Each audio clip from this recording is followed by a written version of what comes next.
ஓம் நம சிவாய. அனைத்து உயிரினங்களுக்கு அன்பு உண்டாகட்டும். அனைவருக்கும் வணக்கம். இப்போ நீங்கள் பார்த்து கொண்டிருக்கிற இந்த முறையானது மாந்திரிக ரீதியான கட்டுக்களை உடைக்கக்கூடிய முறை. மாந்திரிக ரீதியாக பாதிக்கப்பட்டவர்களின் கட்டுக்களை உடைக்கக்கூடிய முறை. அதனோடு சேர்த்து மூலிகை சம்பந்தமான குளியல் முறையும் செய்து கொண்டிருக்கிறோம். இதில் பார்ப்பது போல 18 சித்தர்களால் கூறப்பட்ட ஒலைச்சுவடி மூலமாக கூறப்பட்ட மூலி வகை வேரெடுத்து அதனை அரைத்து தலையில் வைத்து குளியல் முறையும் செய்து கொண்டிருக்கிறோம். இதனை செய்யும்போது உடலில் இருக்கக்கூடிய மாந்திரிக ரீதியான கட்டுக்களும் விலகிச் செல்லும், பலவிதமான தோஷங்களும் விலகிச் செல்லும். அதனைப் போல உடலில் இருக்கக்கூடிய பலவிதமான நோய்களும் குணமாகிக் கொள்ளும். தலை சுத்தல் பிரச்சனை, தூக்க பிரச்சனை, பசி பிரச்சனை, இரத்த சம்பந்தமான பிரச்சனை, கைகால் வலி பிரச்சனை, தோல் சம்பந்தமான பிரச்சனை. ஒரு சில நபர்கள் தானாகவே புலம்பிக் கொண்டிருப்பார்கள்.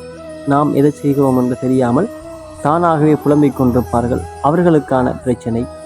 அப்படி பலவிதமான நோய்களும் குணமாகிக் கொள்ளும்.